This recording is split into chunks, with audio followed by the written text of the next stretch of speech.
आप देख रहे हैं न्यूज 24। आपके साथ मैं हूं मानक गुप्ता और मेरे साथ स्क्रीन पर आप देख रहे हैं योगेंद्र यादव को। काफी समय बाद ऐसा लगता है कि न सिर्फ मेरे साथ बल्कि कहीं भी और आप उन्हें देख रहे होंगे। अब योगेंद्र जी, पहला सवाल तो यहीं से शुरू होता है मेरा कि एक समय था जब आप बीजेपी और कांग्रेस को बराबर मानते थे, कांग्रेस का भी खूब विरोध करते थे, बीजेपी का भी करते थे, कांग्रेस का भी करते थे, उनकी नीतियों का करते थे। अचानक ये कैसे हुआ कि आप राहुल गांधी की मदद करने के लिए इस यात्रा में उतर गए? मतलब आपका इस यात्रा से जुड़ना कैसे हुआ? मानिक भाई, एक बात आपने बिल्कुल सही कही, दूसरी बात शायद सही नहीं है। मैं कांग्रेस का विरोध करता था, खुल के किया है, इसमें कोई संदेह नहीं। मेरे जैसे व्यक्ति का तो राजनीति की शुरुआत ही 1977 से हुई, जब मैंने अपनी आंखों से इंदिरा गांधी को हारते देखा, इस देश में लोकतंत्र आते हुए देखा। और 80 के दशक में जो लोग बड़े हुए थे, उनका तो संस्कार कांग्रेस का विरोध करके बना, क्योंकि उस वक्त एस्टेब्लिशमेंट का नाम था कांग्रेस, और एस्टेब्लिशमेंट का जो विरोध करते थे, सत्ता से संघर्ष जो करते थे, वो कांग्रेस का विरोध करते थे। ये आपने बिल्कुल सही बताया। लेकिन ये कहना कि बीजेपी कांग्रेस को बराबर मानते थे, ये भूल मैंने जीवन में आज तक कभी नहीं की है। जो 2019 में मैंने कहा था, शायद वो शब्द आपके मन में होंगे, 2019 में मैंने जिस तरह से कांग्रेस ने चुनाव लड़ा, उससे तंग आके मैंने कहा था कि इससे अच्छा है तो मर जाओ। और क्यों कहा था, बिल्कुल स्पष्ट, आपको ध्यान होगा, आप तो पढ़ने वाले आदमी हैं। मैंने कहा था और लिखा था, अगर इतने बड़े चुनाव में तुम बीजेपी का मुकाबला नहीं कर सकते, और बीजेपी से इस वक्त, क्योंकि अगर बीजेपी सत्ता में आएगी तो इस देश के संविधान को खतरा है, और इतने बड़े चुनाव में तुम खड़े होकर लड़ नहीं पाए, शर्म की बात है। जो कहते हैं ना, डूब मरो, हमारी भाषा में कहते हैं, वो मैंने कहा था। और आज उसमें क्या परिवर्तन आया? दो बात मैं कहूंगा मानिक भाई। पहला तो ये है कि अगर घर में आग लगी हो तो उस वक्त आपको सिर्फ दो ही पार्टियां दिखाई देती हैं, वो जो कि पेट्रोल की बोतल लेके खड़ी है, और वो जो कि बाल्टी, लोटा, जग कुछ भी लेके, पानी लेके आ रहे हैं। उस वक्त आप ये नहीं कहते कि अच्छा है जो बाल्टी लेके आ रहा है, इससे कल तो मैं बात नहीं कर रहा था, परसों तो मेरा इससे मनमुटाव हुआ था, इसने मुझे गाली दी थी, मैंने इसको गाली दी थी। ना भाई, तुम इस टाइम बाल्टी लेके आ रहे हो, तुम मेरे मित्र हो, तुम देश के मित्र हो, ये मेरी भावना है। और दूसरा ये कि उस वक्त मैंने कहा क्या था, जब 3 साल पहले मैंने कांग्रेस को बहुत कड़वे शब्दों में कहा था, वो अधिकांश लोग ध्यान नहीं रखते। मैंने उस वक्त यही कहा था कि बीजेपी की जीत से देश को बहुत बड़ी चुनौती है। मैंने उस वक्त बीजेपी कांग्रेस को बराबर नहीं बताया था। मैंने यही कहा था कि क्योंकि तुम बीजेपी का मुकाबला नहीं कर रहे हो, बीजेपी का मुकाबला करना सबकी जिम्मेवारी है, मेरी भी जिम्मेवारी है, लेकिन तुम इस देश की सबसे बड़ी पार्टी हो, सबसे बड़े विपक्ष के आदमी हो, पहली जिम्मेवारी तुम्हारी बनती है। और ये बहुत बड़ा देश के साथ अक्षम्य अपराध हुआ है, ये मैंने कहा था। इन दोनों बातों पे आज भी मैं कायम हूं। मैं आज भी कायम हूं कि इस वक्त देश पे भारत के स्वधर्म पे हमला हो रहा है, बहुत बड़ा हमला। भारत के स्वधर्म पे कम से कम पिछले 75 वर्ष में इतना बड़ा हमला कभी नहीं हुआ। दूसरा कि इस हमले का प्रतिरोध करने की पहली जिम्मेवारी कांग्रेस की बनती है। और चूंकि आज कांग्रेस उस हमले का मुकाबला करने के लिए एक कदम उठा रही है, एक कदम मतलब 3700 किलोमीटर का कदम उठा रही है, तो मेरे जैसे लोगों का धर्म बनता है कि हम ऐसे जब ठीक काम करेंगे बिल्कुल समर्थन करेंगे, गलत करेंगे फिर विरोध करेंगे। कांग्रेस के साथ संघर्ष हुआ है और कुर्सी पे बैठे हर व्यक्ति के साथ संघर्ष होगा, करेंगे। लेकिन आज अगर देश की यह मांग है कि संघर्ष की जमीन को बचाना है, तो हम उस संघर्ष में उनका सहयोग करेंगे। और हमने जो एक स्टेटमेंट दिया मानिक भाई, आपने शायद पढ़ा होगा, उस स्टेटमेंट में हमने बिल्कुल स्पष्ट दो टूक शब्दों में कहा है, हम इस यात्रा का समर्थन कर रहे हैं, किसी पार्टी या नेता का नहीं। और यदि कोई और संगठन, कोई और आंदोलन, कोई और पार्टी अगर इस तरह का बड़ा काम करती है देश बचाने का, तो उसका भी समर्थन करेंगे। अच्छा, लेकिन मुझे याद है अन्ना आंदोलन में तो आपने केंद्र सरकार, जो कि उस समय कांग्रेस की सरकार थी और राहुल गांधी उस सरकार का एक प्रमुख चेहरा थे, उस समय आपने जो आंदोलन किया, तब तो ऐसा लगता था 36 का आंकड़ा हो गया है, केंद्र सरकार से, राहुल गांधी की कांग्रेस की सरकार से, आपका, अन्ना हजारे का, बाकी साथियों का। तो इस बार जब आप राहुल गांधी से मिले, तो क्या वो सारी पुरानी यादें, वो सब विरोध की बातें पूरी तरह से भुला दी गई? उनके बारे में कोई चर्चा हुई या फिर कोई चर्चा भी नहीं हुई, या वो मैटर भी नहीं करती है वो सारी चीजें? देखिए मानिक भाई, मैं राहुल गांधी को कोई 15 साल से जानता हूं, 15-16 साल से। 2007-8 में मैं उन्हें पहली बार जाना था। उनके साथ काफी बात होती हुई थी मेरी, जब उस जमाने में जो विकिपीडिया वगैरह में लिख दिया गया राहुल गांधी के सलाहकार थे, ऐसा नाम कोई सलाहकार एक दिन के लिए नहीं था, एक रिश्ता रहा है म्यूचुअल रेस्पेक्ट का। और वो अपने रास्ते पे थे। और जब अन्ना आंदोलन हुआ, मुझे लगा कि मेरा धर्म है, जब देश की जनता, मैंने बार बार कहा था उस वक्त भी कि ये लोकपाल के आंदोलन से भी ज्यादा लोक बल का आंदोलन है। इस देश की जनता सड़क पे है भ्रष्टाचार के सवाल पे। तो किसी से कोई भी संबंध हो, इससे कोई फर्क नहीं पड़ता। इस समय एक ही धर्म है, उस जनता के साथ खड़ा होना। और मैं आज आपके शो पे दोबारा कह रहा हूं, मुझे रत्ती भर उसके बारे में कोई शर्म नहीं है, कोई रिग्रेट नहीं है कि जब इस देश की जनता भ्रष्टाचार के खिलाफ खड़ी हुई, मैं उनके साथ खड़ा हुआ। मुझे अगर अभी तक कोई भी एक बार लाठी पड़ी है तो वो कांग्रेस रिजीम में ही पड़ी। अभी तक बीजेपी ने लाठी नहीं दी है, बाद में पता नहीं क्या करेगी। कांग्रेस से लाठी भी ली है ना। और मुझे आज भी उस सब के बारे में कोई शर्म नहीं है, गर्व। शर्म सिर्फ एक चीज के बारे में, दुख और शर्म एक चीज के बारे में है, वो ये है कि उस आंदोलन के बाद जो राजनीतिक दल बना आम आदमी पार्टी, उस पे जिस तरह से कुछ लोगों ने कब्जा कर लिया, उस वक्त मेरी, प्रशांत भूषण की, आनंद कुमार जी की, हम जैसे सब साथियों की जिम्मेवारी बनती थी कि हम उस पार्टी को ठीक रास्ते पे रखते। वो रखने में हम असफल रहे और पार्टी बिल्कुल एक अवसरवादिता के रास्ते पे चली गई। उसका मुझे दुख भी है, उसकी मुझे शर्म भी है। जब वो पार्टी आज बिल्किस बानो के सवाल पे चुप्पी लगा जाती है, जब वो पार्टी अंबेडकर की वचन निभाने के वचन को दोहराने वाले लोगों को बाहर निकाल देती है, जब वो पार्टी अपने यहाँ दंगा होने के बाद चुप हो जाती है, तो मुझे बुरा लगता है, गुस्सा आता है और अंदर से शर्म भी होती है। बस उसका अफसोस जरूर है। लेकिन उस बड़े आंदोलन में जनता के साथ खड़े होना, उस वक्त देश का सवाल था भ्रष्टाचार का, उसमें जनता के साथ खड़े हुए। आज 10 साल बाद योगेंद्र जी, वो वाली कांग्रेस पार्टी जिसकी सरकार में भ्रष्टाचार इतना ज्यादा हुआ कि ये आंदोलन खड़ा हो गया, और आज की कांग्रेस पार्टी, आज के राहुल गांधी, उसमें फर्क क्या है जो आप राहुल गांधी की इस यात्रा में जुड़ गए? देश में फर्क है, देश के माहौल में फर्क है, देश का सबसे बड़ा मुद्दा जो है उसमें फर्क है। समय समय का फर्क होता है भाई। 1977 जैसा घड़ी थी, आपको याद होगा। मेरे जैसे लोगों की शुरुआत, मैंने जिंदगी में पहली बार राजनीति को देखा था 1976-77 में, इमरजेंसी में। इतना बड़ा तो नहीं था कि कुछ कर पाऊं, लेकिन इतना छोटा भी नहीं था कि आंख से दिख नहीं रहा था। 13-14 साल का उस वक्त में था। तो उस वक्त 1977 का जब चुनाव हुआ, तो उस वक्त देश में मुद्दा ये नहीं था कि क्या जगजीवन राम जी प्रधानमंत्री बनेंगे, या मोरारजी देसाई, या चरण सिंह, या वाजपेयी जी। हालांकि पत्रकार यही बात किया करते थे। लेकिन उस वक्त मुद्दा था कि क्या इमरजेंसी खत्म होगी, क्या इस देश की जनता ये सबक सिखाएगी कि आगे से इमरजेंसी जैसी चीज तुम नहीं कर सकते। वो उस वक्त का बड़ा सवाल था। क्या उस वक्त मोरारजी देसाई में दोष नहीं थे? बहुत थे। क्या उस वक्त जगजीवन राम जी, जो कि 2 महीना पहले कांग्रेस को छोड़ के आए थे, क्या उनके बारे में सवाल नहीं थे? लेकिन हर राजनीति में हमेशा आप कहते हैं कि ये 50 सवालों में से इस वक्त सबसे बड़ा सवाल क्या है। तो 2011-12 में और आज में जो फर्क हुआ है, मैं आपको ये कह दूं कि कांग्रेस का चरित्र अचानक रातों रात बदल गया, ये तो एकदम झूठ होगा। आप भी हंसेंगे, मैं भी हंसूंगा इस बातों पे।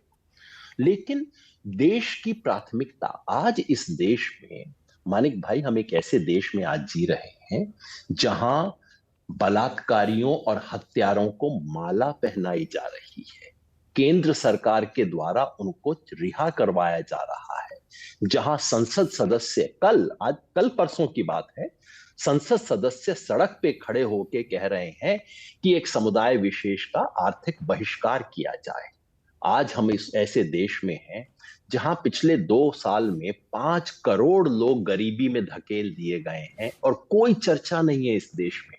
हम उस देश में हैं जहां एक व्यक्ति के पास 66,000 करोड़ से 12 लाख करोड़ रुपए 2.5 साल में आ गए। कोई देश में इस पे चर्चा करने को तैयार नहीं है।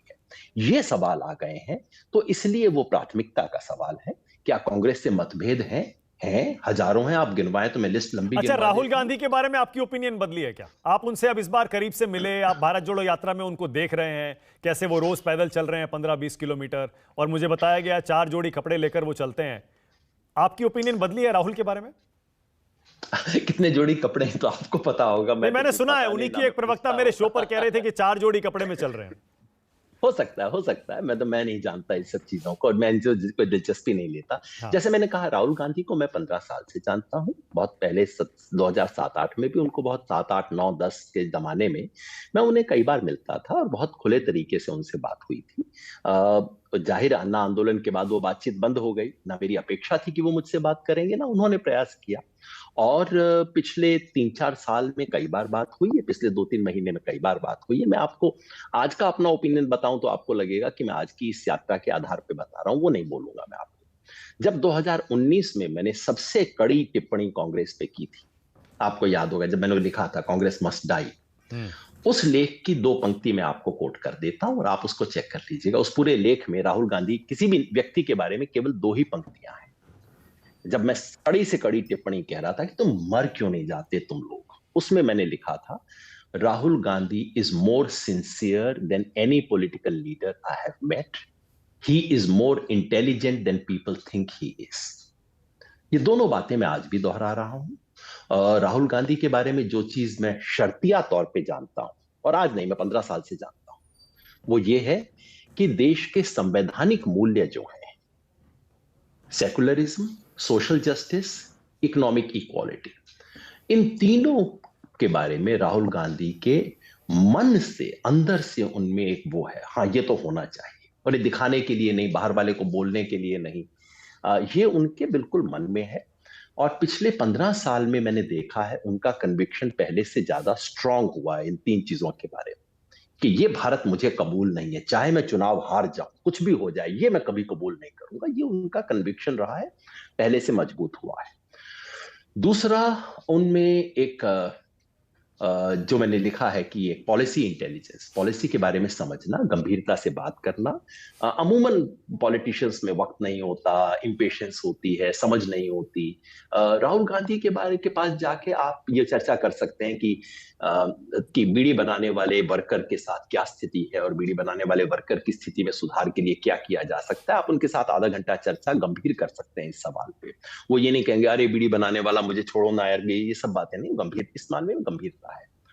तीसरा, उनके बारे में मुझे जो अच्छी चीज लगती है वो बाद में लगी है, पहले मुझे 2007-8 में इतना बेहतर मैं जानता नहीं था, वो ये है कि सत्ता के प्रति वो जो मोह, जो लपटती है ना, लार लपकती है नेताओं की, वैसा कतई नहीं है। शायद इसलिए कि बचपन से सत्ता देखी है, बहुत इतनी ज्यादा सत्ता देखी है, तो वो जो कुर्सी का अंधा मोह होता है ना नेताओं में, कि कुछ भी हो बस वहां पहुंच जाए, वो कतई नहीं है। मतलब लगभग मुझे उनका ये अवगुण आजकल नजर आता है।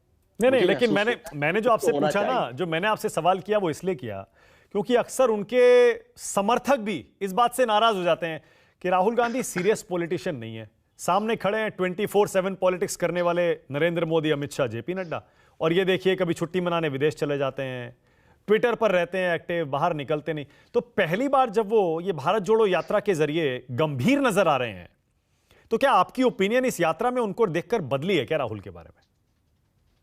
देखिए, एक तो मैं जो उनके बारे में व्यक्तिगत रूप से जानता रहा हूं, और दूसरा जो सार्वजनिक छवि बन रही है, जब उनके बारे में पप्पू जैसी बातें होती थी, मुझे दुख होता था। हालांकि मैं उनके दूसरे खेमे में खड़ा हुआ था, मुझे दुख होता था क्योंकि मैं जानता था कि ये आदमी ऐसा कतई नहीं है, एकदम बिल्कुल वाहियात किस्म की बातें फैलाई जा रही हैं। लेकिन राजनीति में जो आपकी छवि है वही आप हैं ना।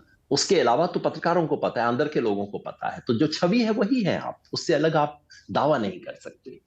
इसलिए ये बेहतर है कि इस यात्रा में, और वो आपने बिल्कुल ठीक कहा, राहुल गांधी के लिए जो बहुत बड़ी चुनौती रही है वो ये साबित करना कि इन 24/7 पॉलिटिशियंस का मैं 24/7 खड़ा होकर मुकाबला कर सकता हूं। ये बिल्कुल उनके लिए चुनौती है, और मैं नहीं कहूंगा कि 1 महीने की यात्रा में चुनौती खत्म हो गई है, नहीं भाई, ये तो 24 का मांग, 24/7 इंटू 365 ये मामला है ना, तो आपको 365 भी करना होगा। ओके, मेरे पास, ये चुनौती हाँ, कोई 30 हाँ, दिन में तो खत्म हो नहीं ओके, मेरे जाएगी, पास लेकिन एक चीज जरूर हाँ, साबित हुई है। राहुल गांधी ने जो कहा पहली मीटिंग में, जब 150 संगठन मिले थे, तो राहुल गांधी ने कहा था, देखिए कोई एक भी मेरे साथ नहीं चलेगा तब भी मैं तो चलूंगा। इस पे लोगों को विश्वास नहीं हुआ था, और ज्यादातर जिन लोगों से मैंने बात की थी, अच्छा राहुल गांधी चलेगा, अरे पैदल चलेगा, अरे इस देश के धूल धक्कड़ में चलेगा, ना ना ना, देखना चौथे दिन गाड़ी पे हो जाएगा।